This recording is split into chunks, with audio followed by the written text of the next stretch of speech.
A truck barrels toward the edge of a dock. 3 tons of steel, brakes gone, and beneath it, the freezing Black Sea waits. One wrong second, and it's over. The man inside? Jason Statham, action star, box office titan, legend. But before the stunts, before the fame, he was just a teenage boy on the grey streets of London, scraping by, fighting to survive. This isn't a movie. This isn't fiction. This is the story behind the stunts, the fight behind the fame. The real Jason Statham, or the streets that built him. Shirebrook, Derbyshire, England, 1967. It's not a place that makes headlines. It's a working-class town that nobody romanticizes. Small streets, small ambitions, and the kind of financial pressure that doesn't announce itself. It just sits on your chest every single morning when you wake up. Jason Statham was born on July 26, 1967, into a family that knew exactly what that pressure felt like. His mother, Eileen, was a dancer. His father, Barry, was a man who survived on hustle. He sold what he could, where he could. Jewelry that wasn't real, perfume that smelled wrong, watches that stopped ticking within a week. It wasn't glamorous, it wasn't legal, but it was survival. And survival, in Shirebrook in the late 60s and 70s, didn't come wrapped in luxury. By the time Jason turned 14, he wasn't sitting in a classroom dreaming about the future. He was standing on street corners beside his father, learning the trade. He had a line, a confident, street-sharpened line that he'd deliver with absolute conviction. "My name's Billy, not silly." And then he'd sell you something that was never quite what it claimed to be. Think about what that does to a kid. You're 14 years old. You're watching your classmates talk about summer holidays while you're counting the coins from selling counterfeit cologne in the cold. The humiliation doesn't disappear. It calcifies. It turns into something harder than embarrassment. And it turns into a refusal. A bone-deep, unspoken refusal to ever feel that powerless again. He would later say those years were never something he was ashamed of. He understood what his father was doing. He understood the necessity. But something was being forged in that experience that no school, no university, no privileged upbringing could have manufactured. Jason Statham was learning, at the most formative age possible, that the world does not hand you anything, and that the gap between having and not having is brutally thin, and that if you want something, anything, you have to take it with your own 2 hands. That lesson would never leave him. In those same years, late at night, away from the street corners and the counterfeit goods, he discovered something else. Something that didn't require a sales pitch or a crowd to fool. It required only him and a willingness to be broken and rebuilt. Martial arts, Chinese kung fu, kickboxing, karate, and he moved through them with the intensity of someone who needed them, not as a hobby, but as an anchor. Because in martial arts, none of what his family didn't matter at all. No one cared what your father sold on Sundays. The only currency was effort, precision, discipline, and Jason had all 3 in quantities that stunned his instructors. The dojo became the one place where Jason Statham could control something, where the chaos of his life outside the mats simply didn't exist. And that matters more than people realize. When a young person finds discipline in the middle of disorder, it doesn't just make them better at the skill. It rewires how they see themselves. It says, "I am capable of more than my circumstances suggest." He was going to need that belief, because life was about to ask him to bet everything on a dream. The diver who almost became Olympian. At 15 years old, Jason Statham discovered something almost accidental about himself. He could fly, and not in the literal sense. There was no cape, no wings. But when he stood on a diving platform, 10 meters of air beneath him, and a pool waiting below, something inside him was unshakably calm. Most people hesitate at that height. Jason didn't. There was fluidity in the way he left the board, grace in the way he moved. Fear was absent. He joined the British National Diving Squad, and for the first time in his life, Jason had a dream that was his own, not about survival. It's not about selling goods on street corners, not about getting by. His dream was the Olympic Games, and for the next 12 years, he gave himself to it completely. Freezing early morning sessions before the world awoke, evening workouts when darkness had already fallen, weekends devoted to perfecting dives over and over. He represented England at the 1990 Commonwealth Games in Auckland, New Zealand. On that platform, he was no longer just the boy from Shirebrook selling fake perfume and watches on cold streets. He was an athlete who had earned his place.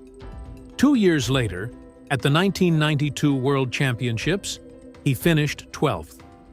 It wasn't a medal, or even top 10, but it was proof that he belonged among the best. He stood on the threshold of Olympic qualification twice, in the late 80s and early 90s, and twice the door quietly closed. Not with a slam, just a soft denial that was, in some ways, worse. And the difference between him and Olympic qualification wasn't miles. It was percentages, inches, a breath here, a nuance there. I still carry that disappointment, Jason would later admit. It sits in my chest like a stone. When his diving career ended, a new chapter opened almost by chance. While training at Crystal Palace National Sports Centre in London, he was spotted by agents from sports promotions. And suddenly, he was in front of cameras instead of above water. Tommy Hilfiger, Levi's, and French Connection all signed him to modeling campaigns in the late 90s. But even then, Jason didn't leave the old world behind. Alongside modeling, he was still selling fake jewelry on street corners, the same hustle that had paid his way as a teen. He never hid it. "I was forced to follow in my father's footsteps," he said, calling it street theater, a team effort with people watching for police while he worked the crowd. He was playing multiple roles at once, and he hadn't even entered his biggest yet. The audition that changed everything. There's one year that shows up twice in Jason Statham's story, and both times it hits like a twist you wouldn't see coming. In the late 1990s, Jason was modeling for French Connection when he crossed paths with a young British filmmaker named Guy Ritchie. Ritchie was assembling a British crime comedy called Lock, Stock, and Two Smoking Barrels, a film buzzing with swagger, humor, and violence, but he needed actors who felt authentic. Not polished, not classically trained, but real. Someone mentioned Jason's past, the time he spent selling fake watches and jewelry on street corners, the confidence and hustle in his voice, the unteachable way he interacted with people. Ritchie invited him to audition, but instead of giving him lines to read, he gave him a challenge. "Pretend you're a street vendor and convince me to buy fake jewelry." Jason didn't act, and he just walked in because he had been living that life for years. Ritchie cast him instantly as Bacon, a streetwise hustler in London's underworld. The role might as well have been written for him because in many ways he had already lived it. The film would go on to gross over $80 million worldwide, a massive success for a British indie, and turned Ritchie into one of the most talked-about directors of his generation. Jason's paycheck? Roughly $5,000, about $6,500 today. A small sum for what would become a career-launching performance. But here's the real twist. Jason Statham was 31 years old when he walked the red carpet at that premiere. In Hollywood, that's practically ancient for a debut. Leading men are expected to break through in their early 20s. Discovered young, groomed early, positioned perfectly. Jason had none of that. There he stood, a former street hustler, elite diver who never made the Olympics, part-time model, and still someone who understood struggle. And he whispered something through tears that revealed everything about him. "I was born tonight." 2 years later, Ritchie cast him again, this time in Snatch, 2000, alongside Brad Pitt and Benicio del Toro. Jason played Turkish, a cool, deadpan hustler with sharp wit. The film earned over $80 million worldwide again, and proved his first success wasn't a fluke. His paycheck this time? Around £15,000, about $19,000. Still modest, but the trajectory was unmistakable. Then came 2002 and The Transporter. Jason played Frank Martin, a professional driver who delivers anything, no questions asked, precise, dangerous, and unforgettable. He earned $750,000, more money than he'd ever made in his life up to that point. But Transporter wasn't just a big payday. It was the moment the world finally understood what Jason Statham actually was. A new kind of action star. Technical, physical, and utterly believable. The body that paid the price. Here's something Hollywood never shows you. The man who performs his own stunts doesn't just look like an action hero on screen. He lives with the damage of an action hero off screen. Every single day. Jason Statham has never used a stunt double for his action sequences if he could avoid it. Not in The Transporter, not in Crank, not in the Fast and Furious franchise, not in The Expendables. And while that decision made him one of the most credible and respected action performers on the planet, it also made his body a catalog of accumulated destruction. The ribs went first. Fractured during a car chase in Transporter 2. Cracked again during Death Race. Shattered completely during an Expendables fight sequence. By middle age, cold weather sent sharp, specific pain through his chest with every deep breath. The concussions stacked up over years.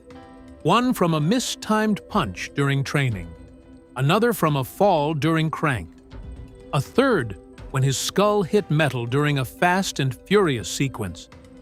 Headaches that arrived without warning. Vision that blurred at the edges. Sound that turned sharp and unbearable without cause.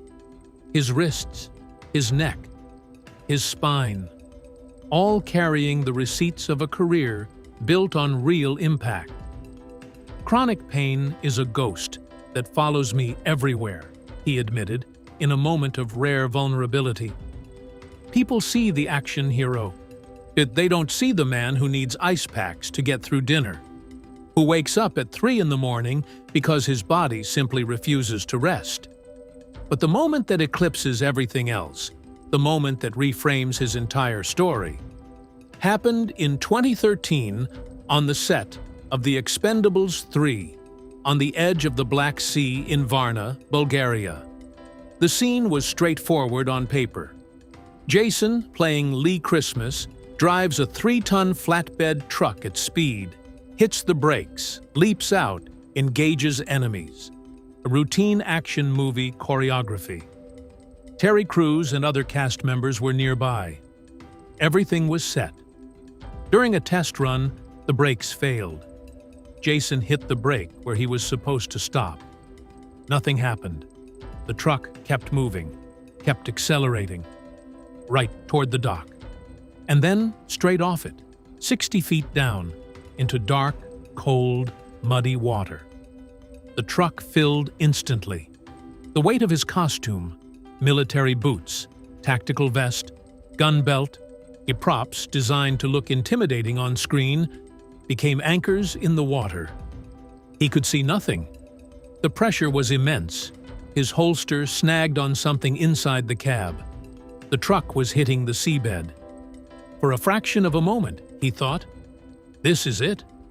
And then, 12 years of diving practice that had ended in Olympic failure, 12 years of breath control and underwater navigation and physical mastery of the water, came flooding back into his body like muscle memory. And he freed himself from the holster. He found an opening. He swam through absolute darkness toward a surface he couldn't see but knew had to exist. He barely made it. Terry Crews, watching from the dock, was in tears. "Everybody is screaming," he recalled. And literally, he gets out, swims to the top, and the truck is gone. "We were supposed to be on the back of that thing." Sylvester Stallone said afterward, "Had he not been a professional diver, we would have been standing at his funeral." A Jason is Olympic quality in the water. That skill saved his life. The skill he had carried as a failure. The career that ended in disappointment in 1992. The 12 years that felt, for a long time, like they had been given to something that ultimately betrayed him. Those 12 years were the reason he didn't drown at the bottom of the Black Sea. And what did Jason Statham do after climbing out of that water? He changed his clothes and got back in another truck to shoot the scene again. Not because he had something to prove, but because that is genuinely and without performance who he is. Legacy, love, and the long view. There's a version of Jason Statham's story that never happened. The cautionary tale of the working-class boy who rises to fame only to be swallowed by it. Born in Shirebrook, England, Jason grew up near coal pits, scraping by. As a teen, he sold counterfeit goods on street corners, a fact he never hides, explaining simply, survival demanded it. Before Hollywood, he was a competitive diver for over a decade, nearly qualifying for the British Olympic team. That discipline, relentless, obsessive, exacting, would later define the precision of his on-screen persona. In the late 90s, his early Hollywood success collided with his personal life. He dated British model Kelly Brook for 7 years, an engagement marked by distance and imbalance. When Brook ended it, and she told him plainly, "You were never there." It was a moment that could have broken him, and it almost did. He buried himself in work. Guy Ritchie's Lock, Stock and Two Smoking Barrels and Snatch introduced him as a screen presence with edge. The Transporter series, 2002, built an action hero around him, sleek, ruthless, precise. Crank, 2006, pushed him to physical extremes, often filming under real pain, while The Bank Job, 2008, and Death Race proved he could anchor more than stunts. And The Expendables, 2010, placed him among icons he had once admired. It was meeting Rosie Huntington-Whiteley in 2010 that changed him. She loved the man behind the persona. In 2016, he proposed. In 2017, their son Jack Oscar was born. In 2022, daughter Isabella followed. The man who nearly drowned in the Black Sea now teaches his son to swim in Beverly Hills, balancing fatherhood with his craft. Statham entered the Fast and Furious franchise as Deckard Shaw in 2013, starring in Hobbs and Shaw, 2019, while The Meg, 2018, shattered box office expectations. His collaborations with Ritchie, Wrath of Man, Operation Fortune, Ruse de Guerre, show he's as compelling in quiet intensity as in violent action. Today, Statham is not just an action star worth 8 figures. He advocates for stunt performers, supports children's health charities, and trains 6 days a week. Not for glory, but to honor the body that has carried him through stunts, bruises, and near-death dives. The applause fades, he says, but the lessons you learn when you have nothing, those endure. And so the question lingers, long after the applause fades and the credits roll. What defines the line between failure and survival, between defeat and destiny? Jason Statham's story didn't end at the fall, the heartbreak, or the missed opportunity.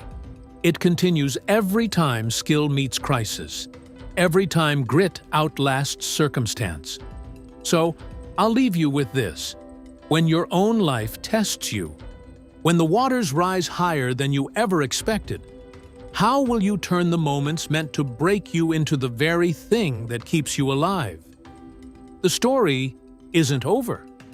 It's only getting started.